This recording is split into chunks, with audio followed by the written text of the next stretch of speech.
Introduction to International Business. My name is Aram Chavez. I will be teaching you the path to globalization over the next several weeks. A little bit about the class, and then I'll talk a little bit about myself. So you're going to have a quiz every week. It'll be uploaded on Friday afternoon. It will be due by Sunday evening every week. There is a midterm. The midterm will be in week 4, and there is a final exam, and the final exam is cumulative. Okay, so the final exam is cumulative. Let's see what else. I expect you to ask questions frequently. I expect you to keep up to date with global events, which means that you may end up actually wanting to subscribe to the Financial Times or the Wall Street Journal or CNN. You are going to be required to discuss some of your findings and events. Just ask them, put them online, throw them on the hallway discussion board, whatever it may be, and let's keep this class alive and let's keep it moving. Let's see, what else do I have regarding the class? I will upload the recordings and the notes every day. It'll be after each class. So today's recordings and notes will be uploaded tomorrow morning. And you'll have plenty of time to review them.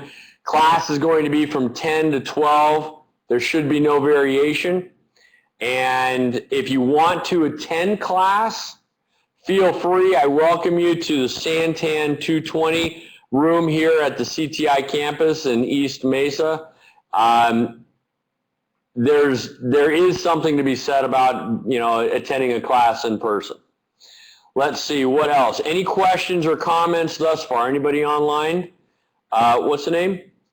Sorry, sir. The name? Ben Etzioni. Ben. Thank you, Ben, for showing up. I appreciate it. Ben is going to be probably carrying the load here for us today because he's going to be who I'm looking to for answers. Let's see. Yes, Polyclass at 200. Any other questions or comments? Tim.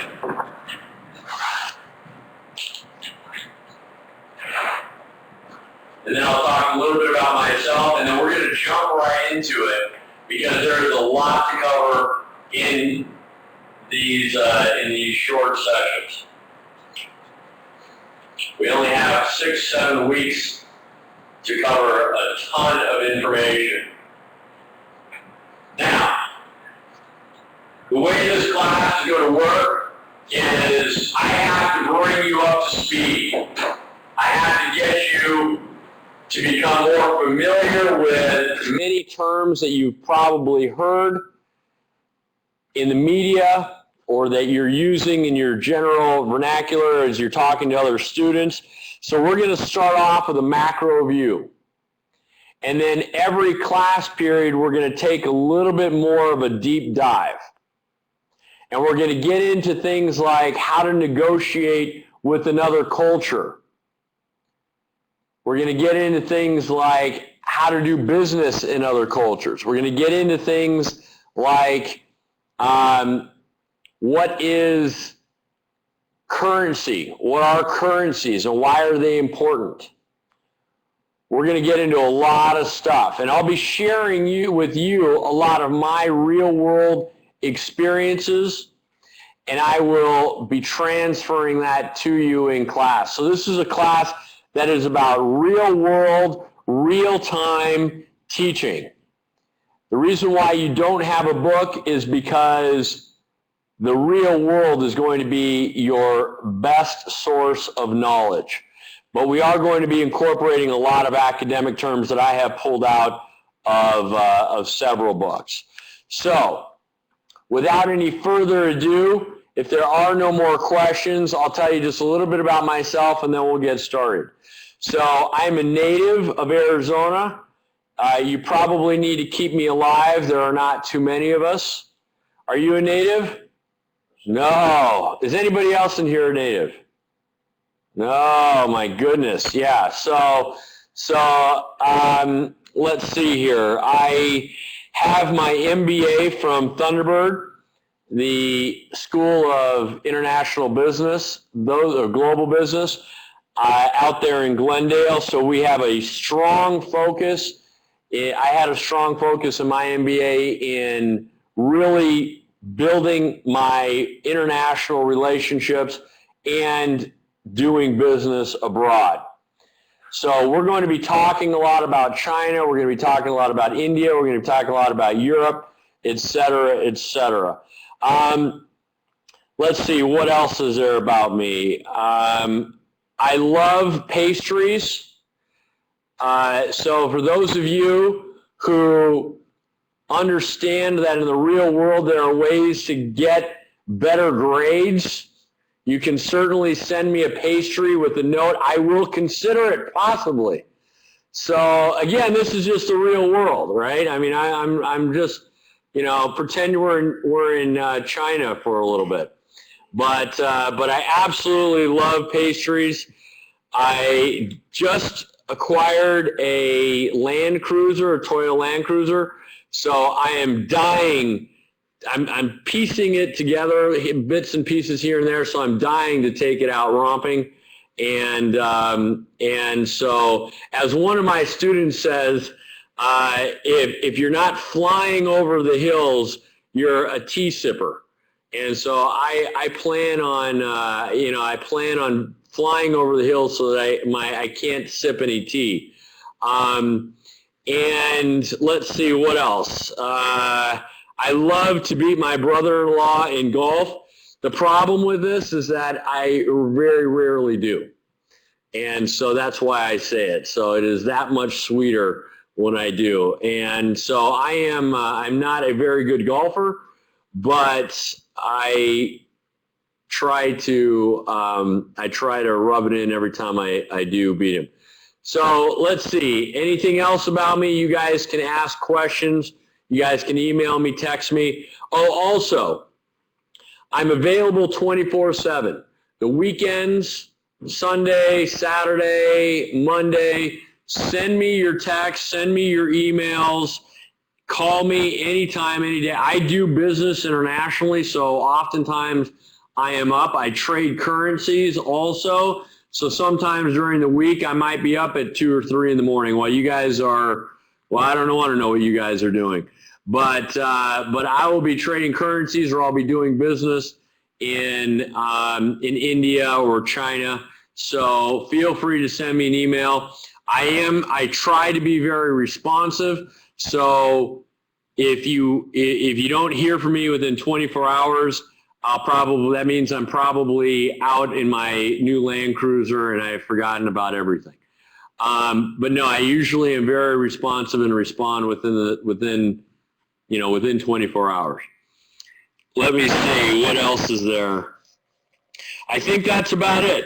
Let's get started. Let's jump into this unless there are any questions or comments. And I do expect the participants online to ask questions or to participate. Tim, thank you for taking the class. Chris, and I appreciate you guys having the bravery to come in here. Now, let's start from the very beginning. I mentioned that I had to bring you up to speed, and we're going to be talking about global or some macro thoughts. What is globalization? This is your first lesson. What is globalization? What is globalization to you? Tim is typing. Do you have anything? It's Joe? Ben, I'm sorry. Ben, do you have any ideas, Ben? Business working beyond just their own culture or country. Working beyond your own culture or country. Excellent answer. Tim, I see Tim typing. multinational corporations doing business in many countries. Both of these are correct. Both of these are correct, but this is the way I want you to remember globalization. I want you to put your hands out like this, Ben, and I want you to bring them together. This is a metaphor for the threads that bind our economies together. The threads that bind our economies together globally. So when I ask you what globalization is, you're going to do this. The threads that bind our economies together. Now, what are those threads? What are those threads? So I have here globalization, the threads that bind our economies together. Those threads are going to be finance, technology, and information.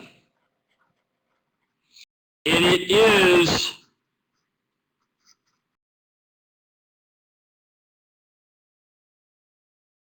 the democratization, the freedom, the liberalization of these that is now bringing our economies closer and closer together. Closer and closer together. So think about this. Think about finance. Think about finance. When Caterpillar wants to go into a new country, they're often going to finance through a loan that expansion. Imagine you're a bank here in the United States that's been financing them here in the US.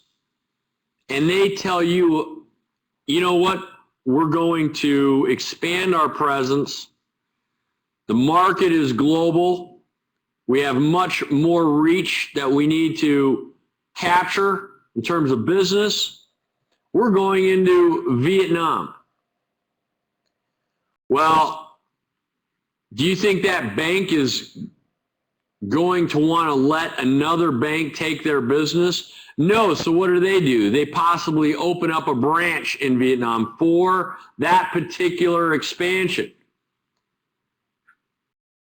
For that particular, that's finance. It's the globalization of finance. I mean, you see banks now have global reach. Think of HSBC, think of Barclays, think of Chase, think of Bank of America.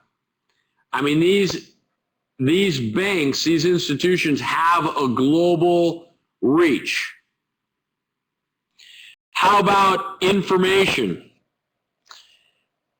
Think about being in China, in Beijing. I was there a few years ago, and I'm watching television, sitting in my hotel room, and all of a sudden, I'm watching CNN. All of a sudden, the screen blacks out. And I thought, well, what the heck is this? Why did my screen just black out? I'm watching the news, and then as I get up to go hit the TV, the side of the plasma, if you will, all of a sudden it turns back on again and continues. And then 5 minutes later, it blacks out for a split second and then back on, and then blacks out for about 5 minutes. And I couldn't figure this out. China was monitoring the information that I saw. China monitors the information that their people see. But it's only a matter of time before you get Chinese people that are seeing the entire newscast of CNN or of C-SPAN or of whatever news station or whatever station it is that they are interested in seeing. more and more information is being pushed into countries that historically have not allowed that information to enter. And how does it come in? Through technology, the internet, the web. So do you see when I say globalization, the threads that bind our economies together? This trifecta here of finance, information, and technology, the democratization of these three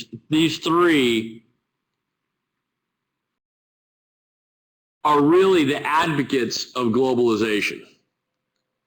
Do you follow what I'm saying there? The advocates of globalization. Any questions or comments? Now, we understand globalization. I want to know the difference between outsourcing and offshoring. What's the difference between outsourcing and offshoring? Anyone? We have to know the distinction. Oftentimes, we hear them used interchangeably. This is not correct. We need to be able to identify which is which and make that distinction. Because in business, especially international business, if you get it wrong and you're generalizing, that could cost you money. It could cost you time. And more importantly, it could cost you your reputation. Tim says that offshoring is when you produce your product overseas with your own resources. And I'm going to add to that, and he's absolutely right. So offshoring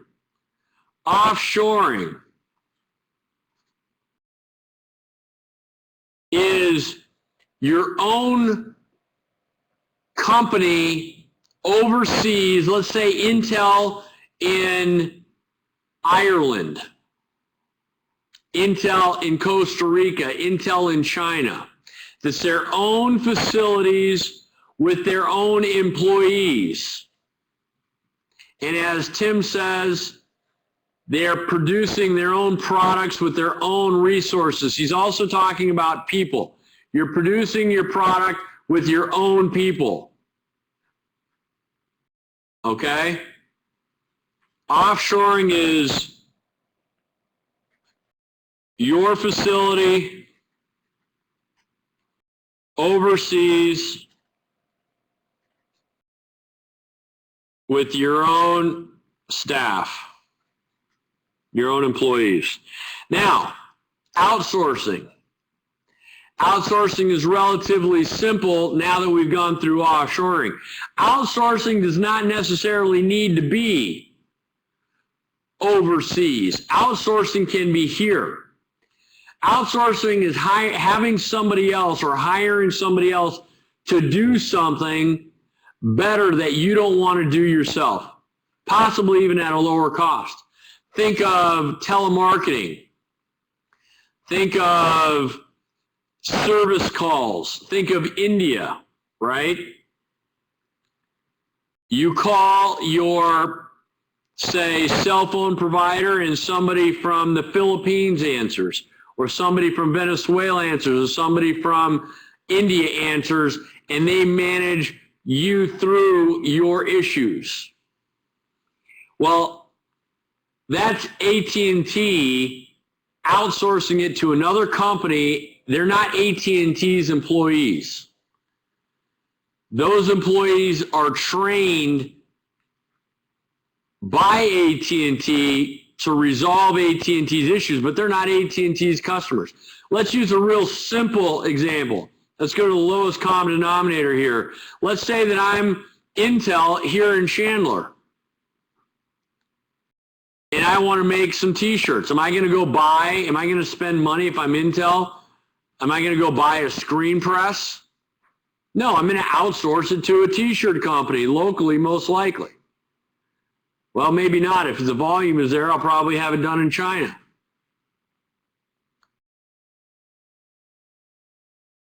Do you understand that outsourcing is hiring somebody else outside of your organization to handle a job? And I'll put that here.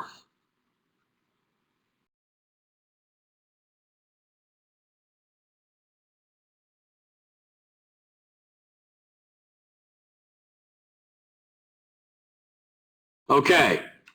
Accounting, yeah, absolutely, Tim. Accounting is oftentimes done in India or in another country. And why is that? Why is it that outsource, and certain manufacturing why is it that accounting and manufacturing are oftentimes outsourced? Ben? Certain countries or certain places like that. Cheaper labor, and they may have an expertise. Exactly, Tim. It comes down to cost. It comes down to cost. And we'll talk about that because I have an issue with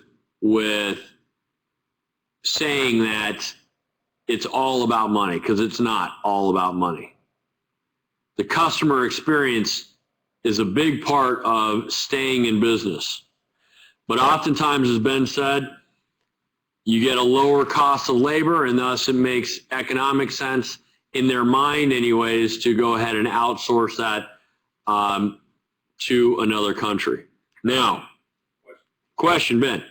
These days, especially with customer service and stuff goes overseas, I heard another class, I'm not sure it's correct, where you can request to be deal with somebody who's based in the United States if you ask them and they tell you that they're based.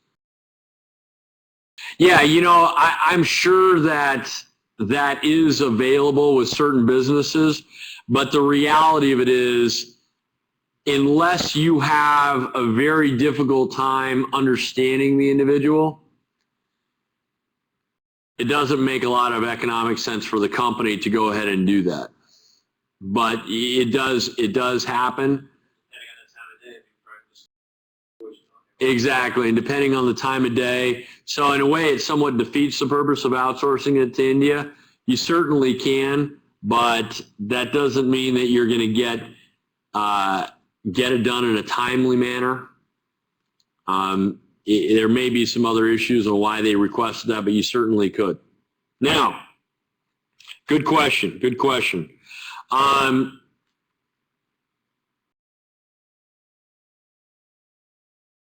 Who is the question that I have here?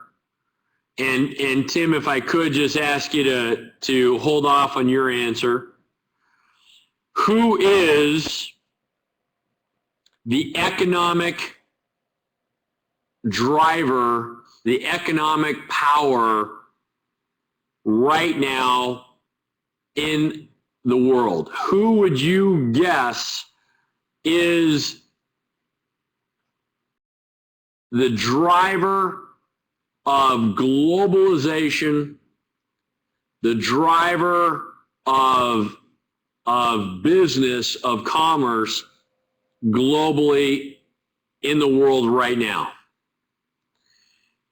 Who is the most powerful country economically in the world? What might be your response? Do you have one, Ben? Or two? So Ben says Japan. Chris, Chris, do you have anybody? If you're available, who is the driver of global business? This is not a patriotic speech. It's not a patriotic lecture. Many of you might say China. I've got Japan. I hear Germany. I hear the U.S.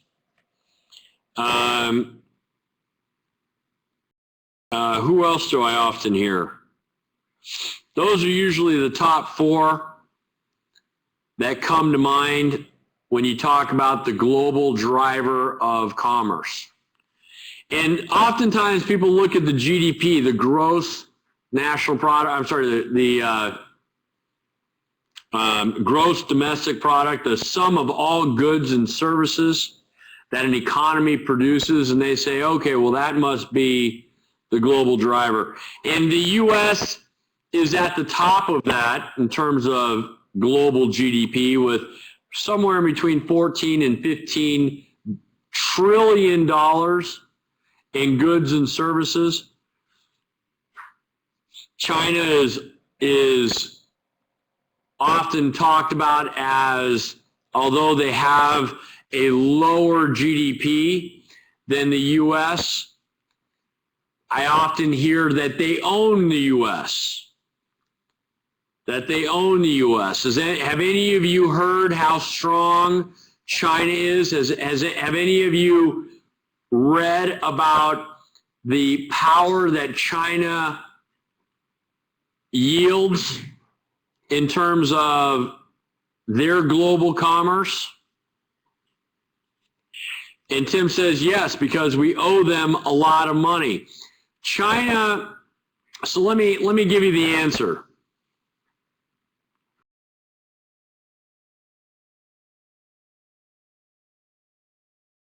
The hegemon, and you need to know this word. The top of the food chain, the global driver of commerce, the top of the food chain, the hegemon, is without any question, without any hesitation, it is the U.S.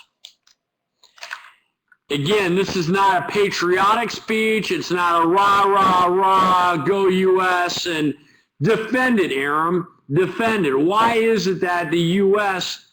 is the global driver of trade, the global driver of commerce? Why is it that 330 million people are able to produce more, not only in GDP, but in terms of quality, in terms of how is it that you can say this, Aaron? What is it that drives the U.S. to make the U.S. the hegemon? Why is the U.S. the global driver of commerce and at the top of the food chain? And I'm going to tell you, it's one word: innovation. Innovation. And you say to yourself, okay, well, what does that exactly mean? Why is it that the U.S. is more innovative? Are you telling me, Aram, that of all the countries in the world, the United States dreams bigger and dreams better? Is there something in the water? Why is it that the U.S. is more innovative? Answer me that. Why is that? What drives innovation? Unfortunately, oftentimes it's fear. We have in the U.S. a double-edged sword. We have a double-edged sword.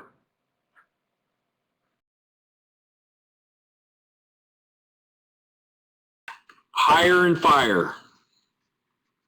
We will hire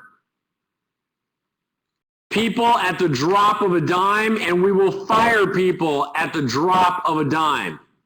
The days of you working for a company for 30 or 40 years are gone. Your parents may be the last generation. Now, you're going to have exceptions. Don't get me wrong. You will have exceptions. But for the most part, for the rest of us, the days of you working for a company for 30 or 40 years, those are gone, long gone. They don't want to pay your pension forever. No, no, no. Businesses are bought and sold. Mergers and acquisitions are happening at breakneck speed. Divisions are being sold off. Divisions are being acquired.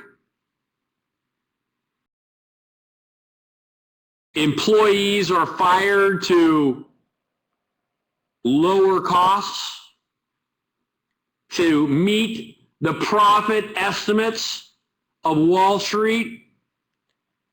We hire and fire at the drop of the dime. If you're not comfortable, if you are not comfortable working for a company for 30 or 40 years, what are you going to do? Innovate. You're going to think of other sources to put food on the table, to make money, to capture the American dream. You're going to innovate. You're going to create. You're going to dream. That's what drives innovation. Question, Ben. How can the U.S.'s purchase of the hegemon not be affected by the state of its economy? It is affected by the state of economy. That's a fantastic question.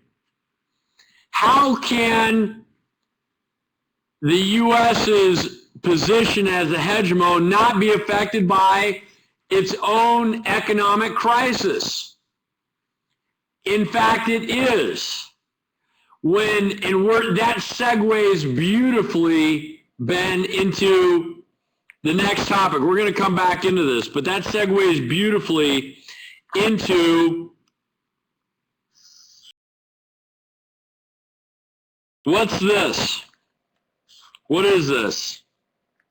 Basically, standard deviation, right? It's a bell curve. Here we go. This area here, I forget the exact percentage, 0.0, one of you might know it, 0.03 something, whatever, something percent. This is an outlier on a bell curve.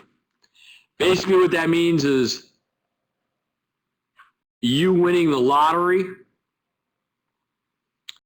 you dying in a plane crash, the chances of something like that happening are so slim, so ridiculously slim. I think the chance of you being eaten by a shark is greater than a plane crash or something like that. But the chance is so slim that it most likely isn't going to happen.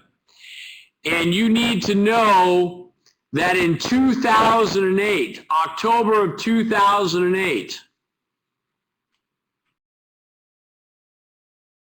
we came into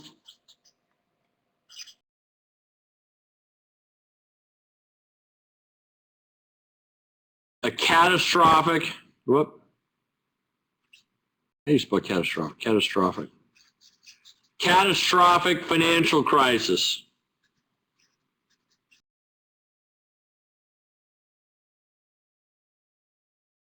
We had not seen a financial crisis like the one in October 2008 since 1929. We've had plenty of recessions. We call this a black swan. A catastrophic, thank you, Tim.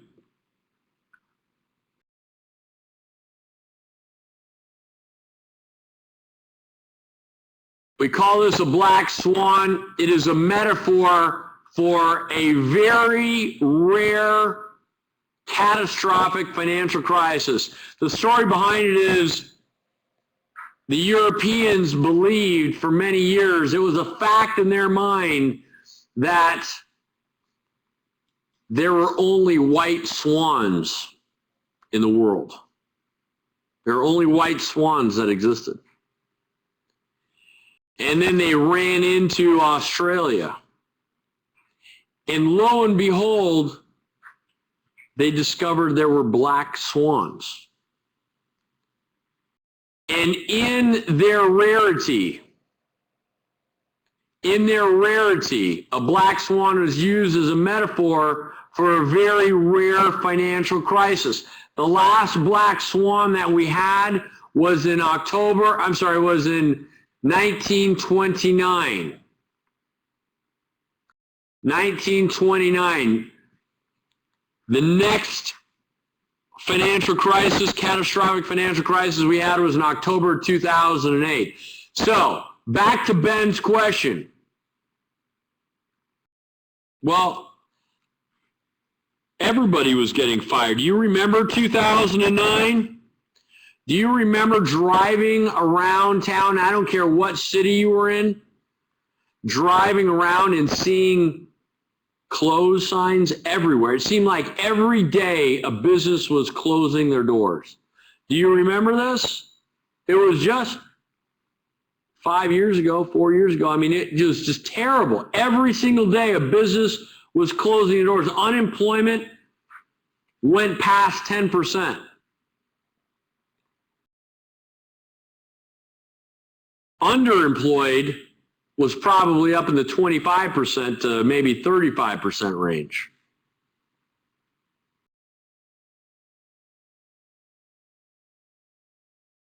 And to Ben's point, that precipitated more innovation. People needed to find another source of income because they couldn't rely on their old position. They couldn't rely on the economy to give them a steady job. That wasn't going to happen. They were fired. And many of them decided they needed to start their own business. And in order to start your own business, you have to have what? A dream. And a dream is the first step in innovation. A dream is the first step in innovation.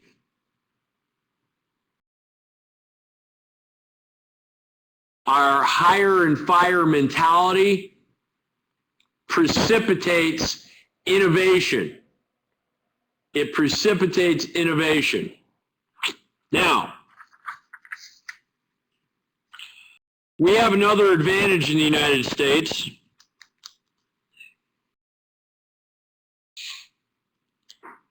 And we're going to call it a horizontal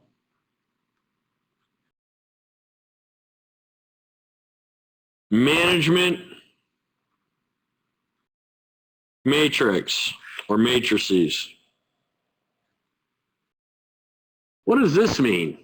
We have a flat or horizontal management matrices. What does that mean? Why is that an advantage to the U.S. and how can that be a disadvantage for other countries? Explain this to me, Aram.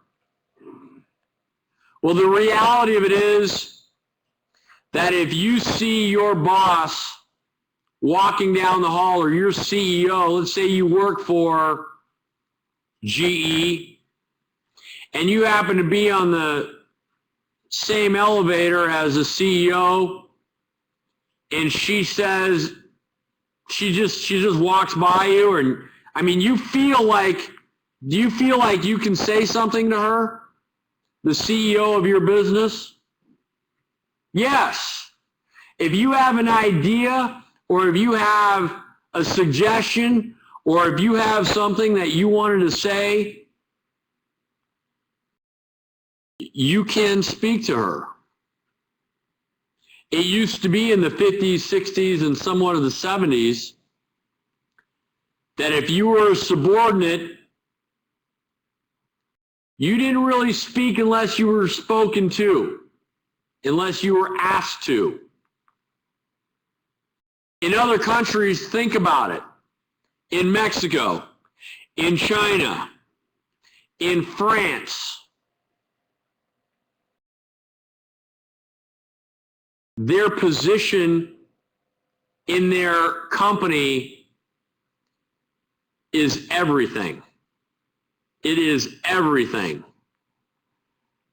Even if they are just a hair higher than you in their title, you give them that respect. And in the U.S., you give them respect also.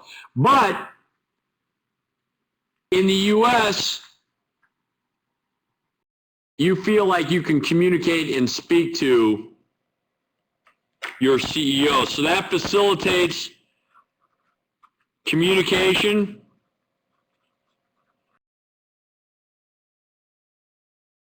and collaboration.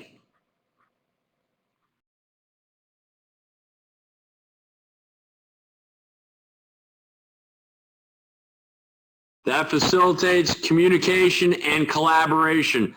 The more you communicate internally, the more productive your business is going to be. The fewer silos you're going to have.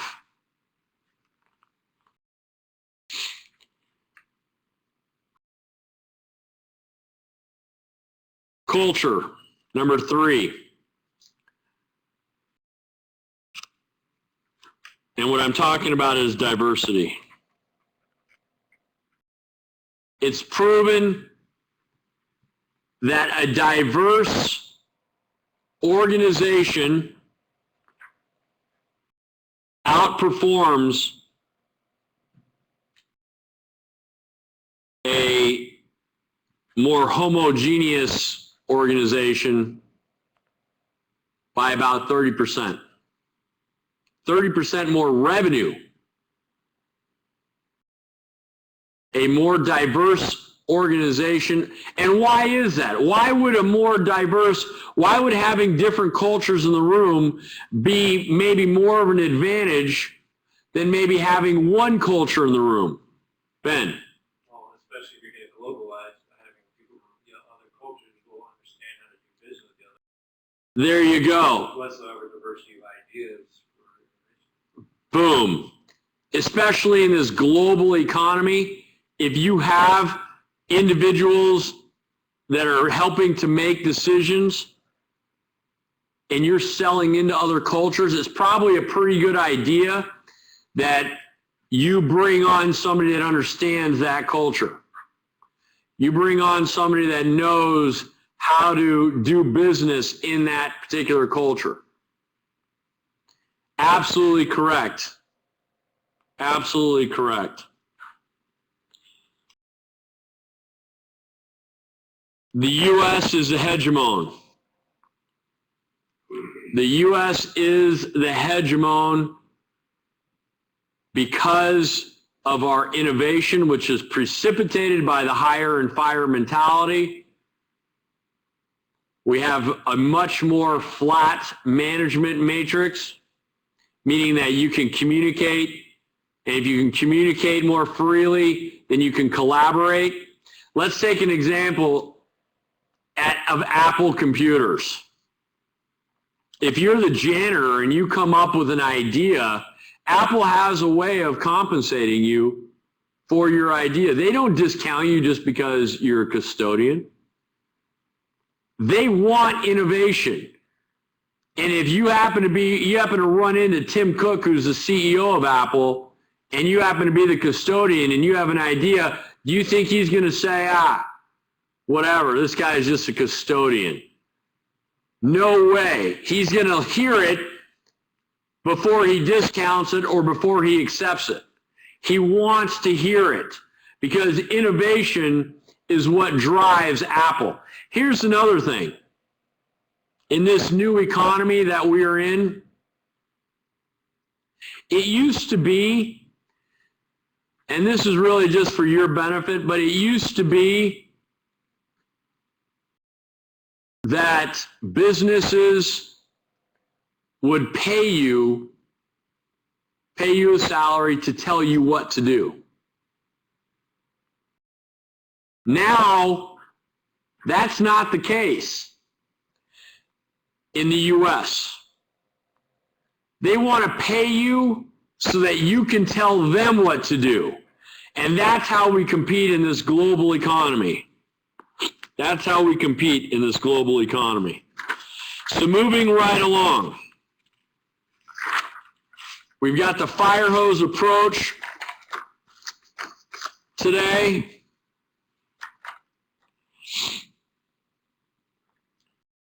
Who is the manufacturer of the world?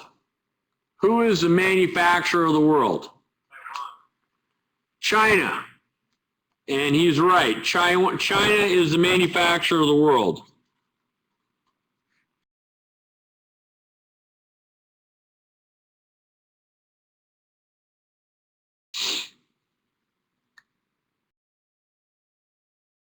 There's somewhat of a copycat economy. They're the manufacturer of the world. How many people does China have? How many people does China have, roughly? I told you how many people the United States had, 330 million people roughly, give or take 10 or 20 million. But the United States has 330 million people. How many people does China have?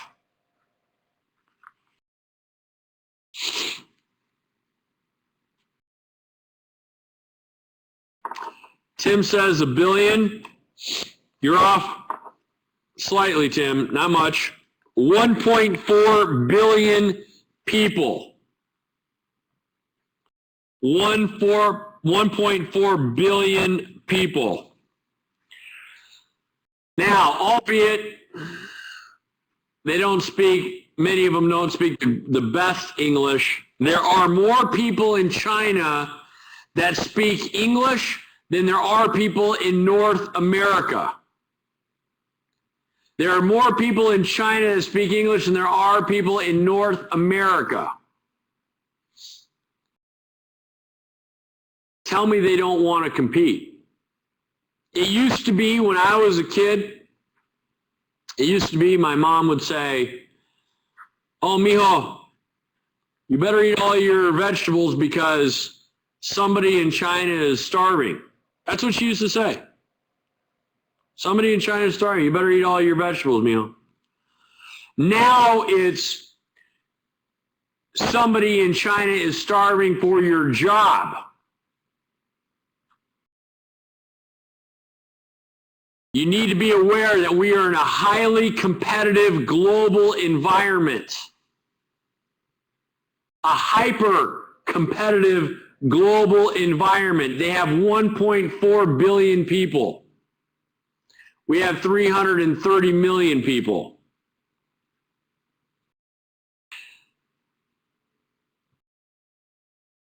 China is the greatest capitalist to have ever walked the earth. It's true. They're the greatest capitalists to have ever walked the earth. You look at them century by century. They took a break under Mao Zedong for 80 years. And look at what they did from 1990. They were in the dark ages in 1989. In 1989, Motorola became the first major company, and I think the first company to start doing business in China. 1989. And they were highly suspicious of Motorola. They allowed them to come in. That relationship took the CEO years to build. Years to build.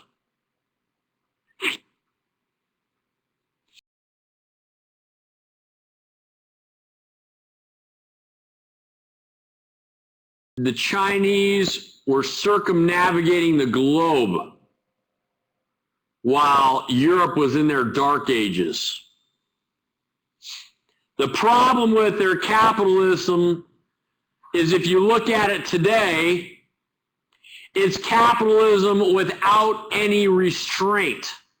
It's capitalism without any regulation. 80% of their rivers and streams are unpotable. You cannot drink out of their rivers and streams. I read an article a couple of months ago how a wealthy businessman offered $30,000 to any government official to drink out of a river that the government had said was clean. 30,000 US dollars. How many takers do you think there have been? Zero. I know that if I for some reason was stranded next to the canal here on Guadalupe, I could drink out of it. I'm not saying I want to, but if, let's just say I had no water and I had been wandering around for a day, somehow got lost, I know I'm not going to die. The problem with Chinese capitalism is it's capitalism at all costs. No environmental protection. And they're paying for it. They are paying for it. How many people does India have? How many people does India have?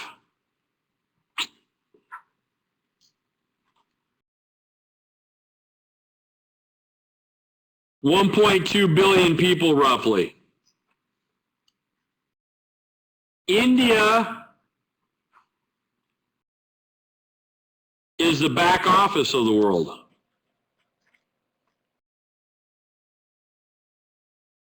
India is the back office of the world.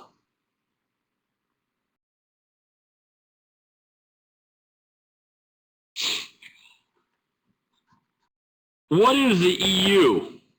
What is the EU? What does that stand for? European Union.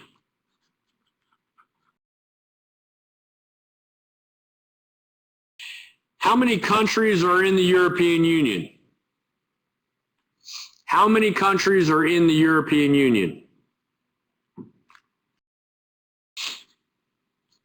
There are 27 countries in the European Union.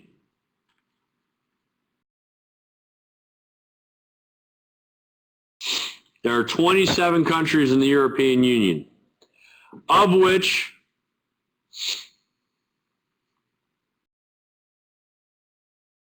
that is a symbol for the euro. The euro is the currency for 13 countries in the EU.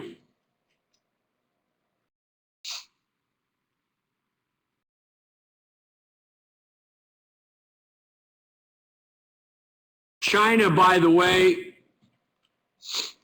their currency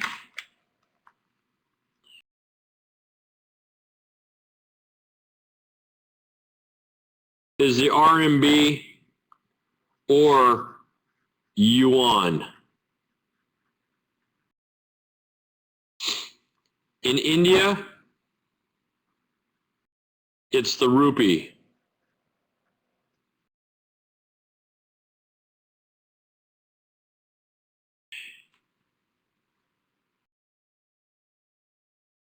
In Canada, it's the loonie, as it's affectionately called, which is the Canadian dollar.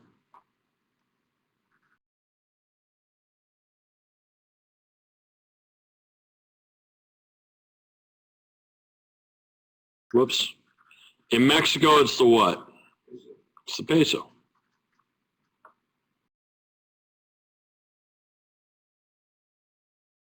Now,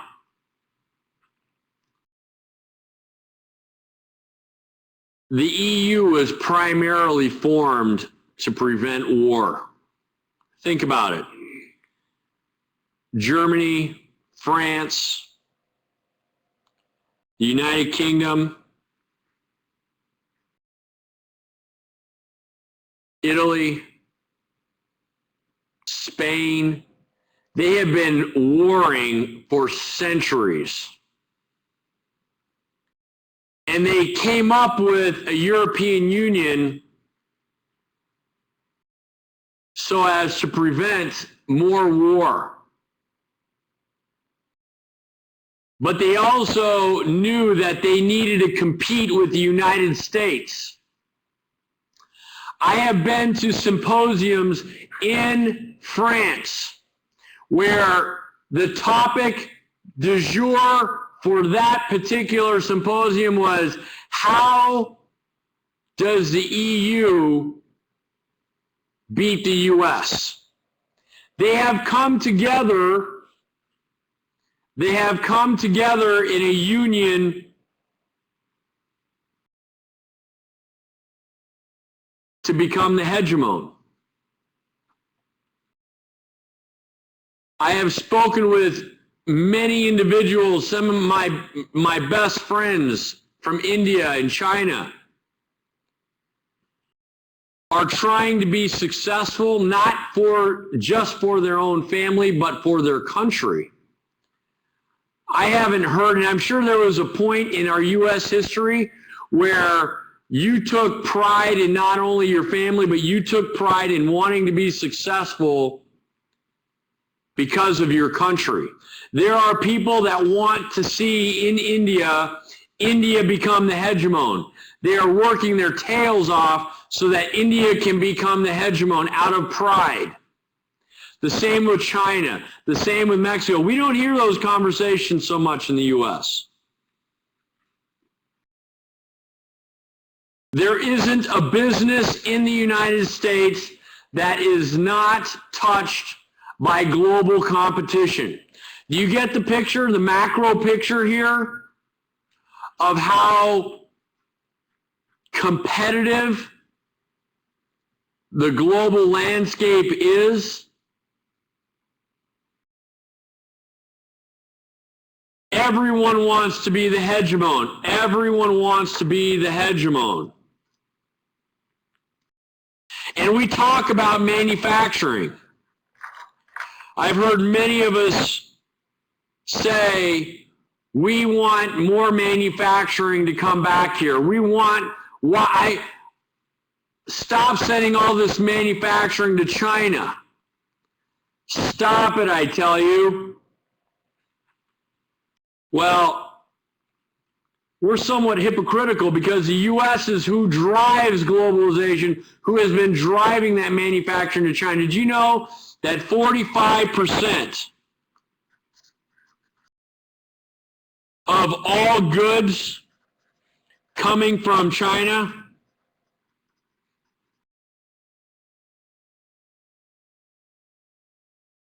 are from U.S. companies?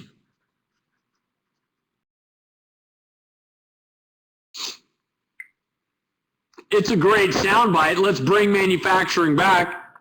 Well, the reality of it is you need to ask yourself, what kind of manufacturing? The question needs to be, what kind of manufacturing do we want back here? Do we want low-tech manufacturing? No. No one wants their child to grow up riveting or to have a career doing the same exact job for the next 40 years, gluing or putting a pin on a cap 100 times an hour. They do that in China.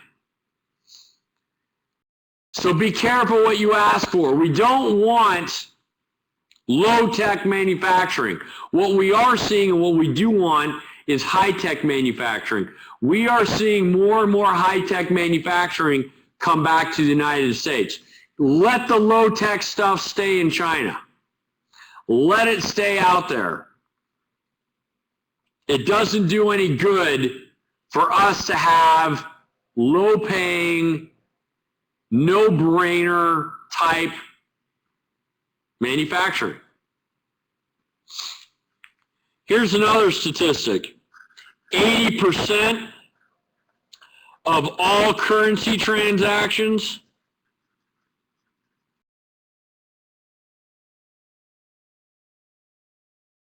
are done in US dollars. There's like $1 trillion a day in currency that is traded. 80% of it is done in US dollars. I don't see the yuan or the RMB, China's currency, being traded like ours. I don't see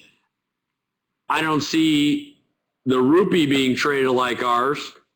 80% of all currency transactions are done in US dollars. Here's another tidbit for you.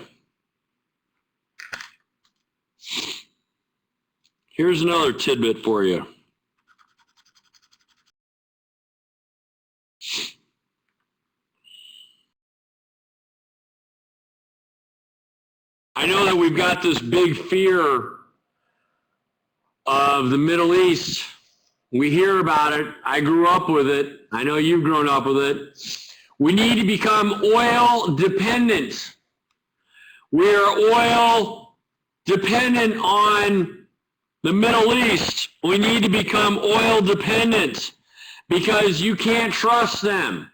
You don't know if Saudi Arabia is going to cut off all of our oil and then boom, we're done. The reality of it is right now, 55% of all of our oil comes from the Western Hemisphere.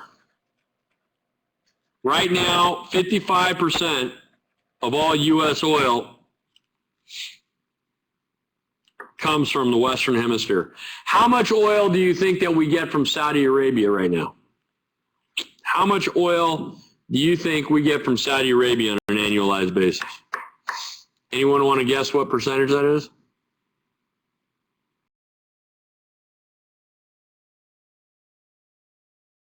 8% from Saudi Arabia. 8%. Now let's just look at this fear a little bit more. You have OPEC here. OPEC stands for the Organization of Petroleum Exporting Countries. The Organization of Petroleum Exporting Countries, Nigeria, Saudi Arabia, Kuwait, the UAE, which is the United Arab Emirates, et cetera, et cetera.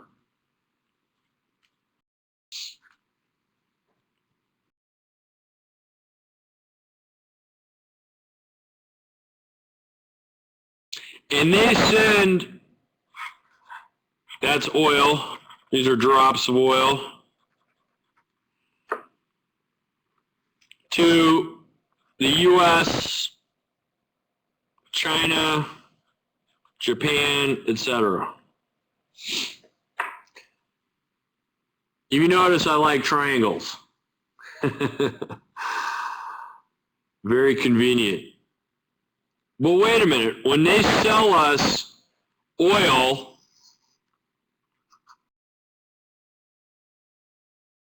shouldn't we just send them back dollars? Why is it that our dollars go this way? And where are they going? They're not going directly back to Saudi Arabia. They're not going directly back to the UAE. Where the heck are they going? They're going to what we call monetary banking centers. Well, where are those? Where are these monetary banking centers? Oh, they just happen to be in the US, Japan, and Europe.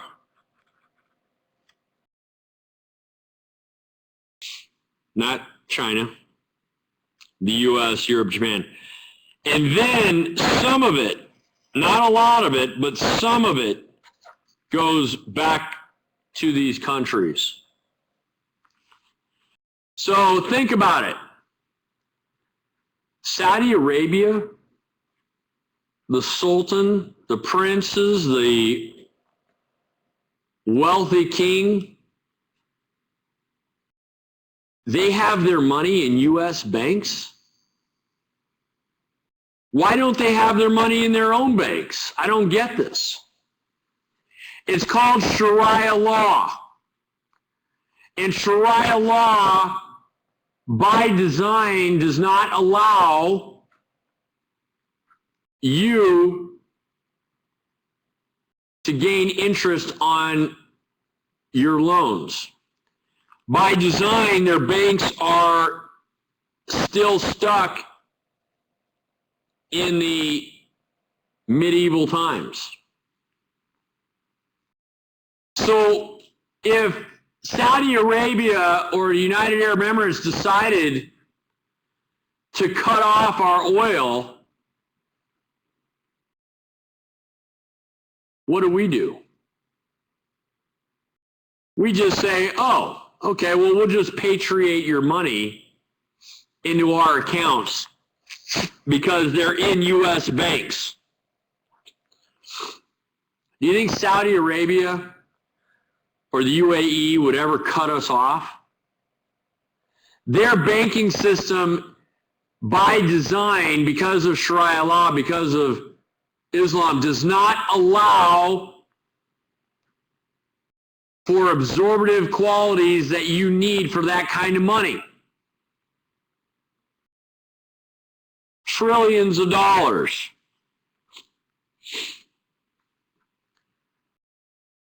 They're not going to cut our oil off. They have no incentive to. Their money is in banks that can actually manage. And here's the other thing, large sums of money. Oil is denominated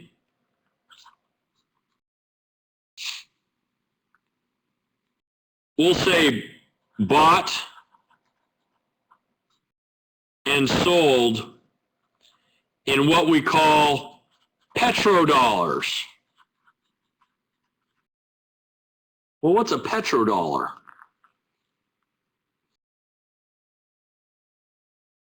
Oh, petrodollars, 70% of them are US dollars. The other 30%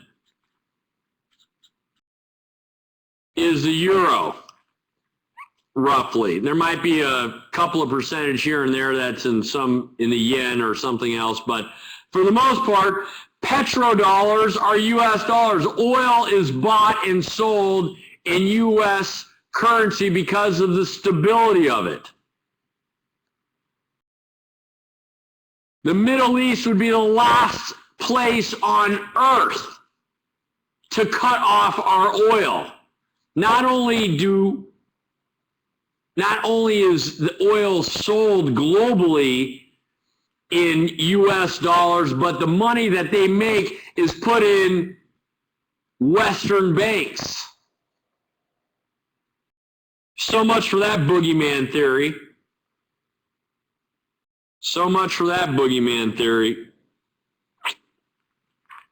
You need to understand this, though. We have a macro view. Today's discussion, and for the next couple of days, is going to be about understanding macro view. I have to get you into the context, the right stream, so that you understand how the global economy is working. You understand there are 1.4 billion people in China starving for your job, 1.2 billion in India. How about Mexico?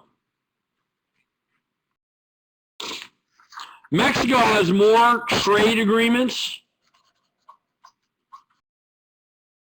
than any country on the planet. More treaties and trade agreements than any country on the planet. Why? Why does Mexico have more trade agreements? You would think the U.S. had more trade agreements. We're the drivers of globalization. Why is it that Mexico has more trade agreements than the U.S.? Does that make sense? It makes perfect sense. It's called NAFTA. The North American Free Trade Agreement.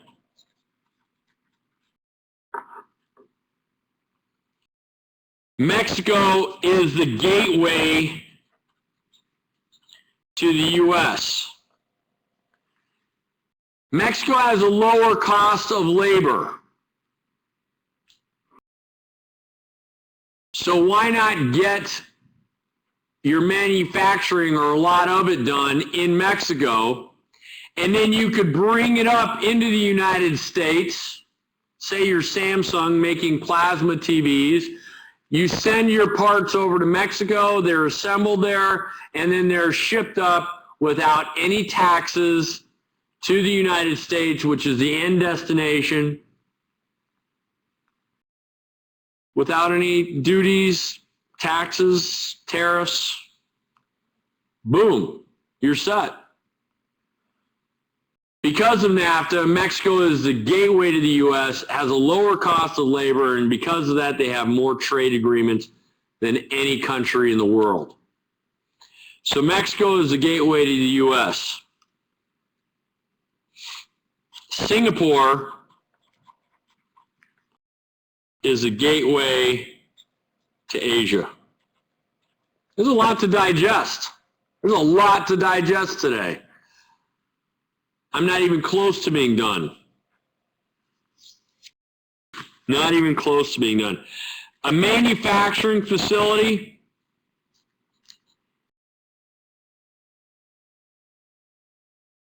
in Mexico is called a maquiladora. Maquiladora.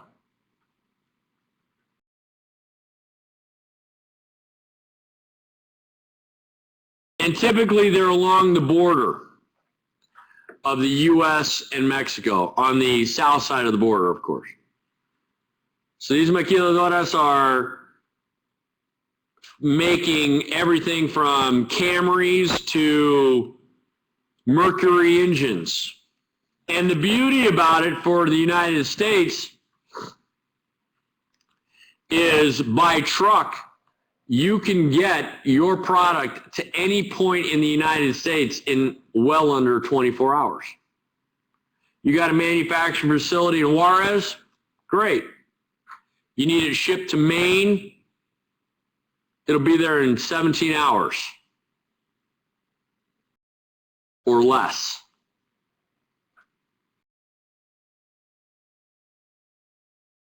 $17 hours or less. Now, what is a tariff? What is a tariff? Tim, exactly. A tariff is a tax. It's a tax on imported goods.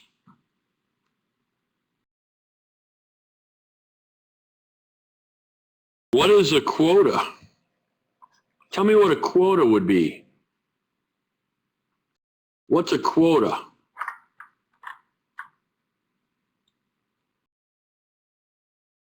A number to meet. Exactly. It's a limit. It's a limit on a number to meet. So, for instance, 20 years ago or so, Harley Davidson was in real trouble. Honda had come in with their Gullwing big bike, much more efficient, much better suspension, much better just about everything. And Harley Davidson was losing market share to them. And if this continued to persist, Harley Davidson was going to go out of business. Honda just people kept buying them. And so Harley Davidson said, wait a minute, we got a problem here. We can't compete with Honda. They're much more efficient. It's a better bike.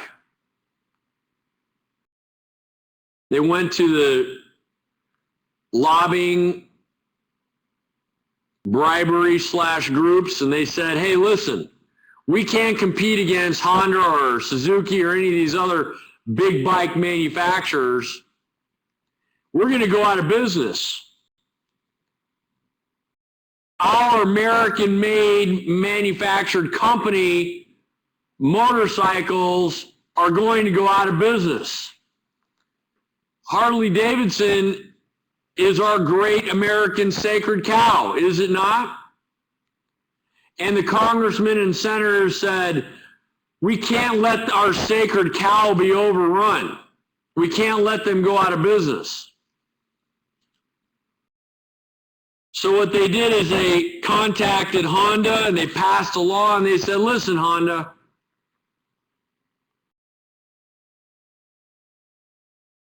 you're going to have a quota.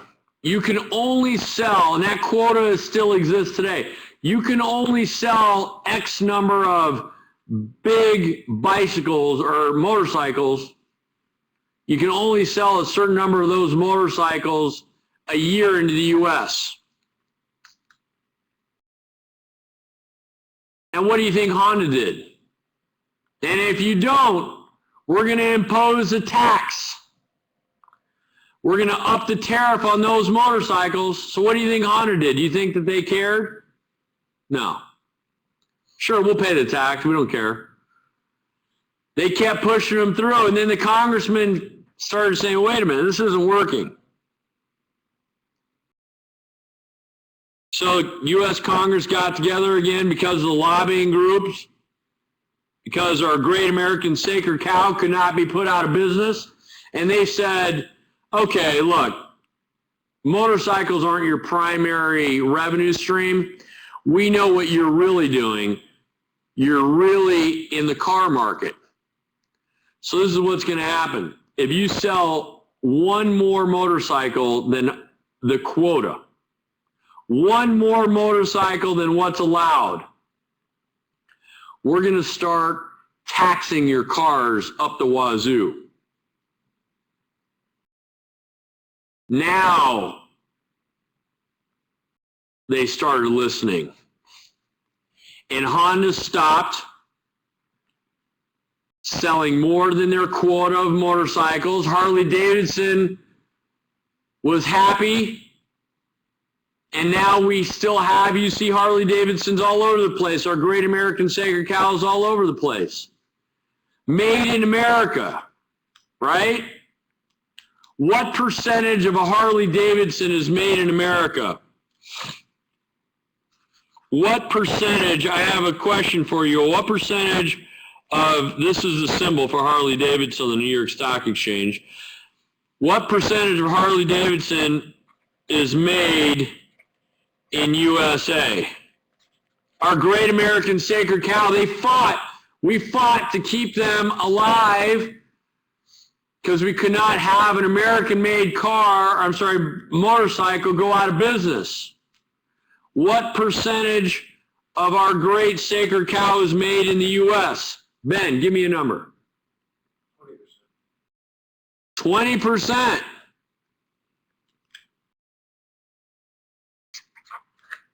11% of a Harley Davidson is made in America. Our great American sacred cow. Do you think that Harley Davidson understands globalization? Oh yeah. They're sourcing parts from all over the world. They're in competition with Honda regularly. Absolutely.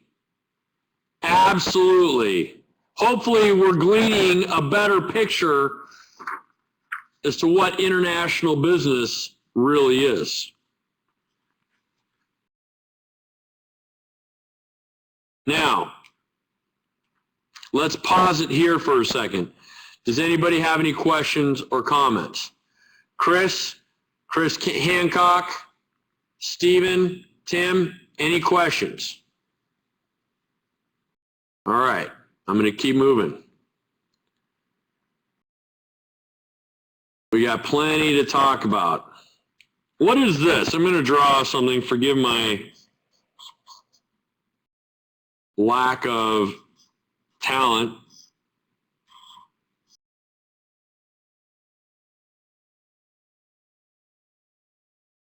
What is that? You know what that is? It's a hand drill. Exactly, it's a hand drill. My tata, my grandfather, gave me his hand drill. It was passed down to me, I should say. I have a hand drill just like this, and he used to use it.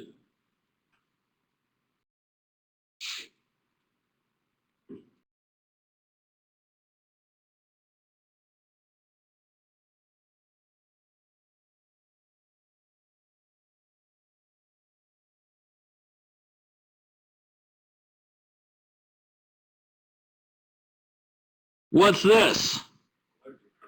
It's an electric drill, and I have another drill of his that was handed down to me, and the thing is a giant steel drill that I still use today. When I do heavy, and I don't ever do heavy construction, but when I want something that I know I need to drill into, I use this drill.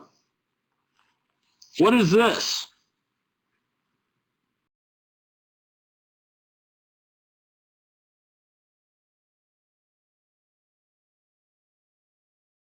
What is this? That's an electric drill. That's a electric drill without an extension cord. Do you see that there has been an evolution here? There has been an evolution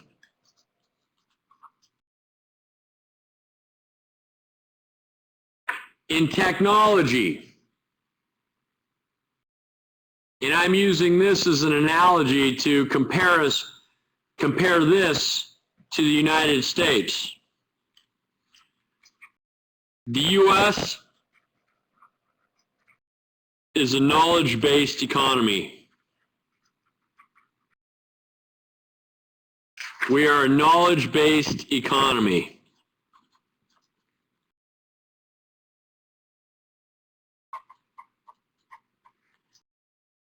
I want to circle around here again and remind you that when you talk about, or when you hear politicians talking about bringing manufacturing back, it's a soundbite.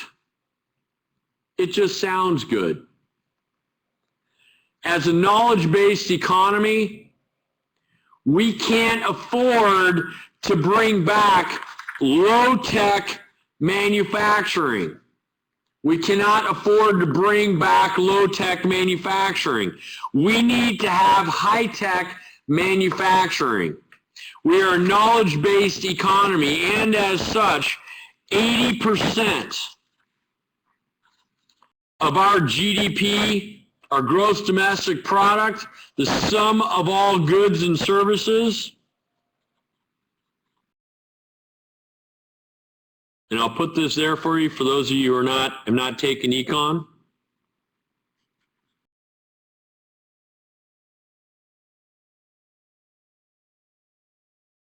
Is service-based. 80% of our economy comes from service-based economies. Service-based businesses. Service-based businesses. We do not want the stuff that China is doing.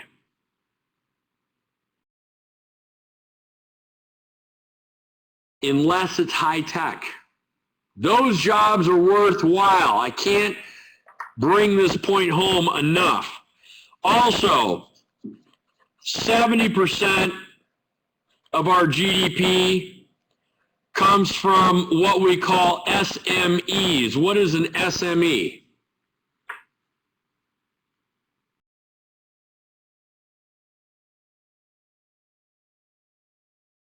Small to medium-sized business. So I want you to look at these two numbers. 80% of our GDP is from the service-based businesses, and 70% of our GDP comes from small businesses. We have this perception that big business is what drives the U.S. economy. And the reality of it is not. 70% drives roughly our GDP, and that's my own estimation. I've seen numbers as high as 80%, as low as 55%.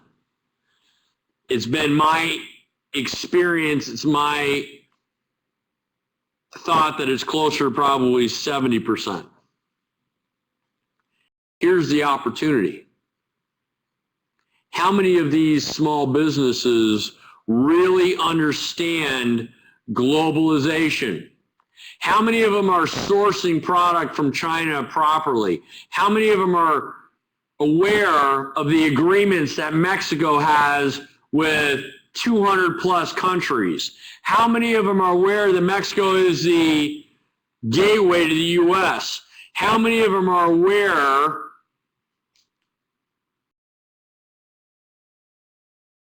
that they have global competition? This is why you're in this class, because, yes, I'm sorry, medium-sized enterprises, I'm sorry. This is why you're in this class, because you have the opportunity to show your businesses, the businesses that you work with, how globalization works. So as you go through this course, I want you to think about what you could apply to your business, the company that you work for. And if you don't work for a company, think of how you would apply it to a company, any company. Now,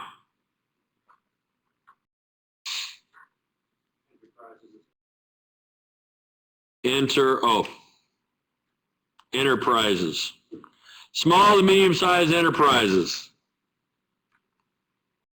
Now,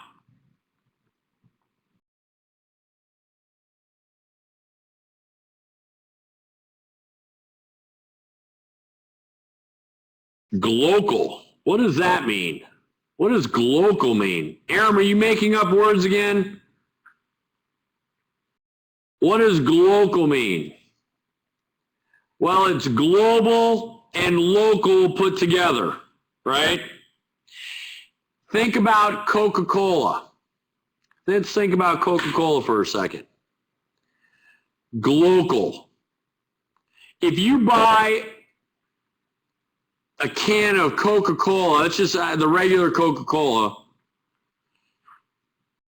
at the store in Yuma, or the store in Phoenix, or a store in Pittsburgh, Pennsylvania, are they going to taste the same? Yeah, they're going to taste for the most part the same. If there's a variation, it's probably because of the water. And I'm sure they try to standardize that everywhere. But if you go to Mexico, across the border, 2 minutes from Yuma, what is the Coca-Cola going to taste like? Do you know, Ben?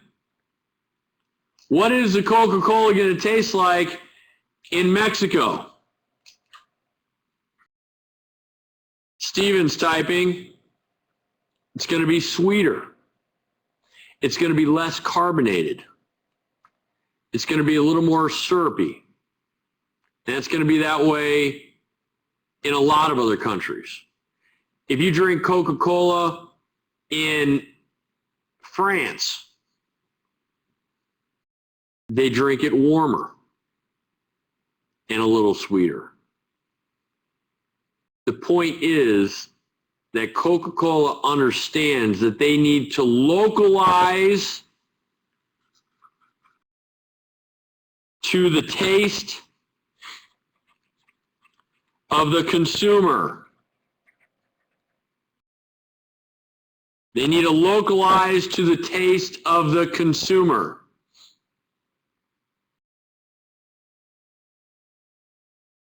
They are a global company, and I believe that Coca-Cola only 25%, maybe 20% to 25% of their sales, their revenue or sales, those are two interchangeable terms, come from the US. Only 25%. Can you imagine?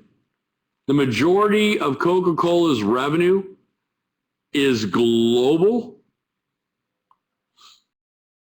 and they understand the word glocal because they know that you can't sell Coca-Cola in Pittsburgh to somebody in Guadalajara or to somebody in Cannes, France, or in Paris. You just can't. They need to localize to the taste. So you need to know glocal. I lived in Germany for 2 years, and McDonald's would serve curry sauce and the chicken nuggets, and they would sell beer.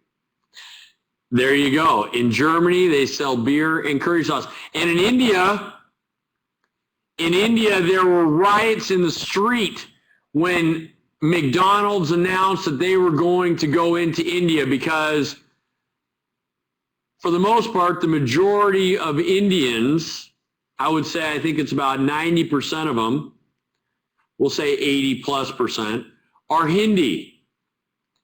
And they don't eat meat. Cows and other animals are sacred. So how did McDonald's launch into India? What kind of burger did they have? They call it the Maharashtra burger. And it's a veggie burger. They don't sell hamburgers. And now the people love McDonald's. They love the French fries. They love the fact that they go in there and they're not insulted because there's not meat. In Germany, Ben says they sell beer and curry sauce, and they sell it all day. Tim says, Pulp Fiction, they serve their fries with mayonnaise in France. Pommes frites, French fries are called pommes frites, and that is Germany, mayonnaise. It's very strange because you go to a very fine French restaurant in Paris, a very expensive restaurant.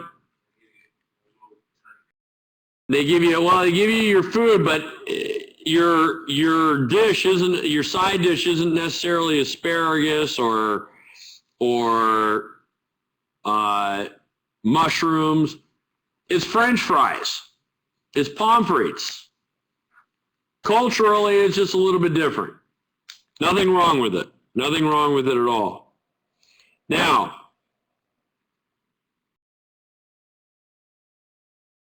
we went over what an SME is, a small to medium-sized business enterprise. What is an MNC? Multinational corporation. Excellent, Tim. Excellent, Ben.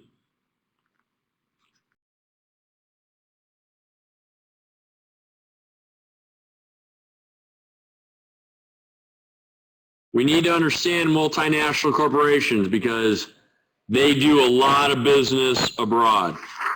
Why? I have a question for you. Why launch your business internationally? Why would you, I mean, let's just put yourself in your own company first. Why would you launch internationally? Give me some basic, very intuitive, right out the fly off your head. This isn't a trick question. Why would you launch your business international, Ben? More customers. And the way the term we're going to use for more customers, Tim, or Ben, and Tim, is footprint. You're going to expand your footprint, okay? These are the terms used in the real world. Why else would we launch our business internationally? More customers also means what? More money. And in terms of money, we are going to say revenue, okay? More money. Tim says resistance to changing economic conditions, diversification, excellence, excellent. So change, we're just going to say diversification here. Did you know that when we hit our economic crisis in 2008, that India was hardly affected at all? At all. Because they're a cash economy. People throw their rupees under their pillow. They don't bank a lot. They don't do a lot of banking. So their economy wasn't really hurt. What does that mean if you sell goods? Watch companies from all over the world, especially high-end watch companies. I saw when I was there last, I saw advertisements in the local paper for Rolex, for Patek Philippe, for Jaeger LeCoultre, you know, I mean, all of these very expensive watches, I saw ads for them. They were going to economies to diversify their revenue base so that they wouldn't take the hit just here in the U.S. Excellent point, Tim. Why else? Larger talent pool on both ends, ideas, innovation, and lower end production. That's a very good one. That's a very good one. So we're going to talk about innovation here. In terms of talent pool. And diversification, we're talking about in terms of customers. The term I want to say is we don't have a concentrated, if you're diversified in your sales, you don't have a concentrated position. So I'll come to that one in a second when I think of the exact phrase. How about back to Tim's point, reduce risk at home. Again, if you're solely relying on your customers in Europe or in the US and the economies take a dive, what's going to happen to your revenues? They're going to take a dive. So you expand to reduce the risk. It does. It does. And that's why I said it's a tangent to Tim's.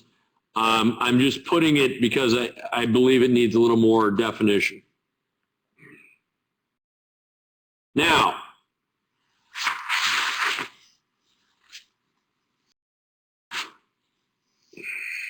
let's see. Any questions or comments? Tim's typing. Any questions or comments?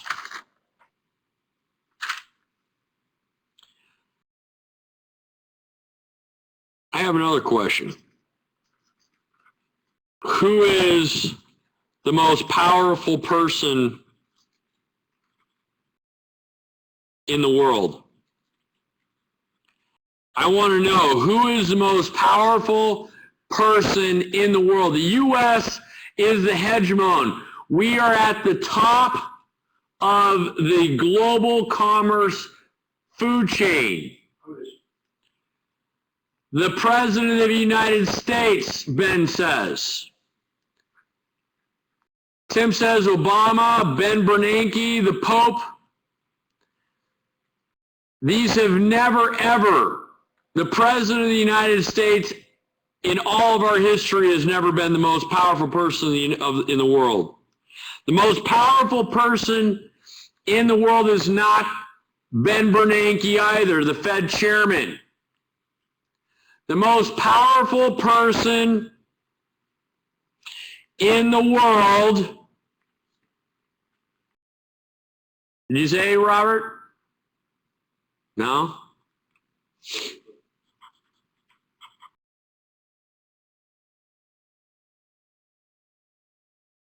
It's Mrs. Singh. It's Mrs. Smith. It's Mrs. Lopez. It's Mrs. You name it.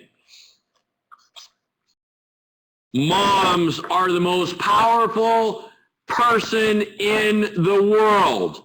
Why are moms the most powerful person in the world? And you need to understand this globally. Why are moms the most powerful person in the world? Tim says they're more influential. Well, okay, I can't argue with that. But no, the reason is because moms globally, Ben hit it on the head. They do the most shopping. Specifically, moms control 80+% of the household budget.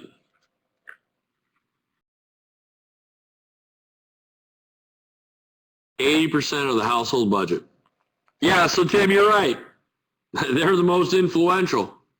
No question about it. Moms are the most powerful person in the world.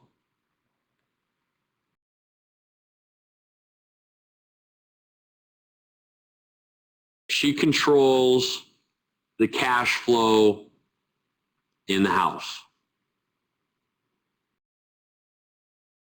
Do you think it's important when you launch into a new country to understand the cultural mindset of moms, even if they're not your direct customer? Absolutely. Absolutely. So rule number 1.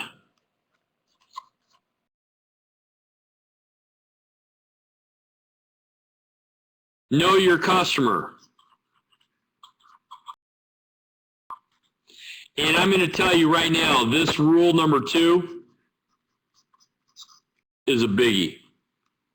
This is a biggie.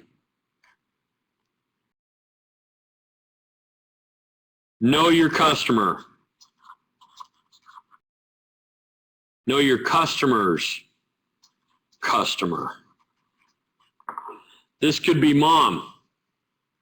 So although maybe males in India and Bombay, specifically from the age of 40 to 50, might be your target market,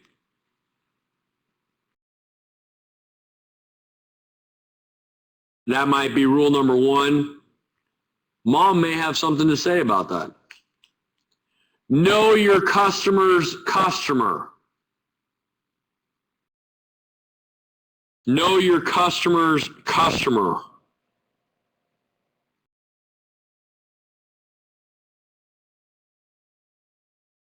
Rule number 3. Man, we have gone over a lot, and I haven't even touched the iceberg. Imagine how many more classes we have. I love this class. I love international business. This is a really big one also, rule number 3. Launch internationally with a dedicated team. Here's the problem. You've got a small organization and you want to extend your sales into Mexico or another country.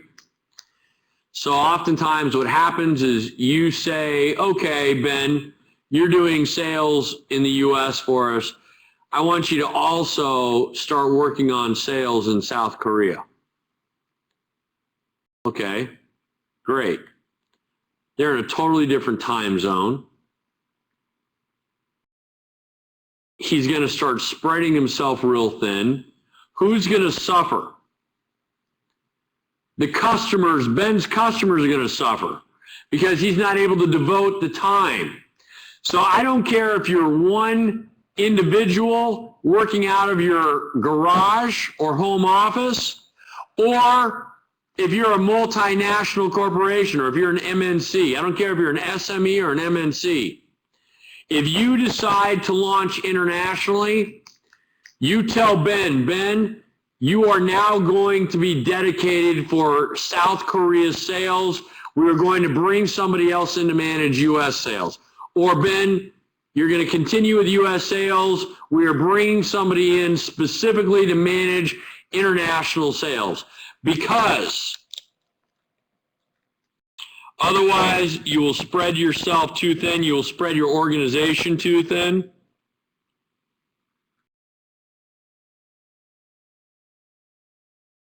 They need to be full-time, not part-time. They're going to have to navigate the regulatory environment. You think the regulatory environment is the same as it is here in the United States? As it is in South Korea? No. No. They're going to have to bring up their cultural IQ.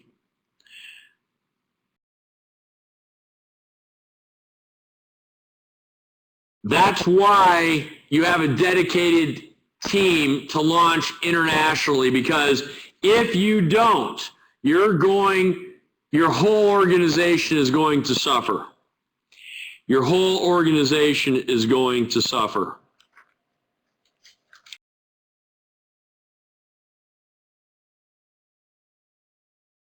I want to ask you a question here. What is culture? What is culture? Tell me what culture is. What is culture?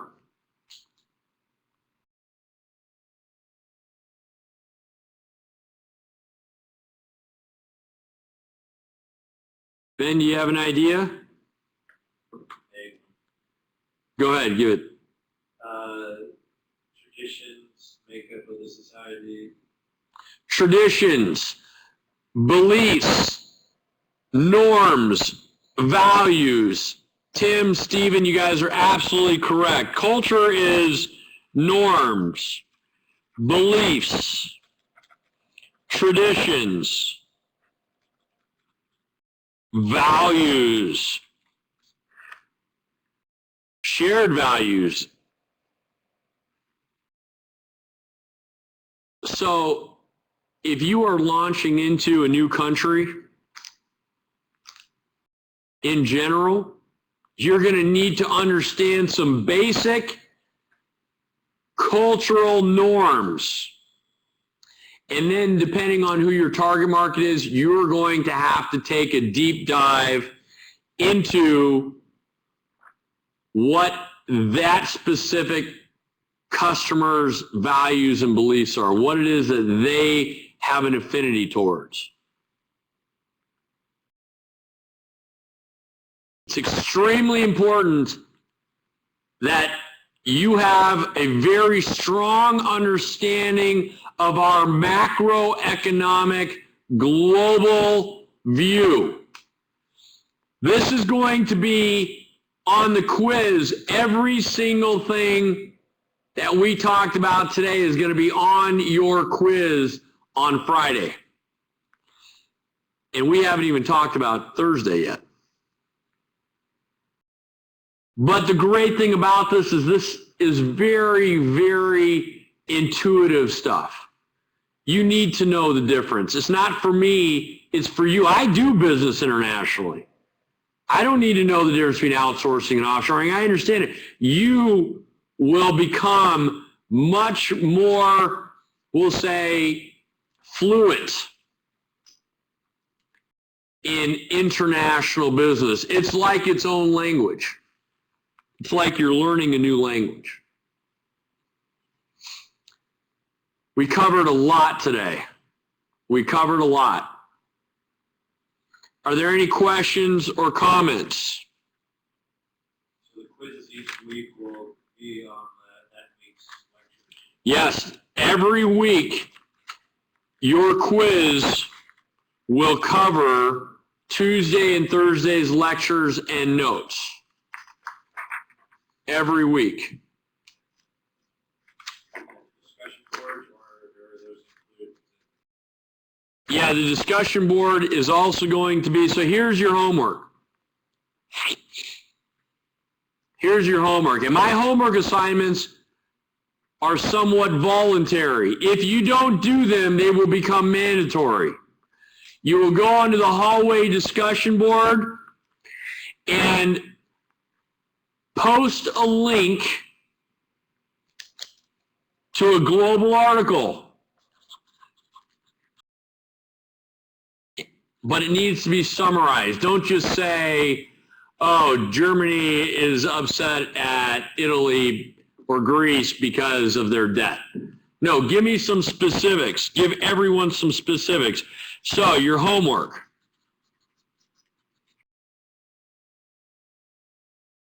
Every week.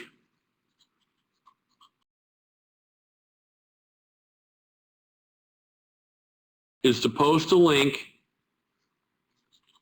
to a global article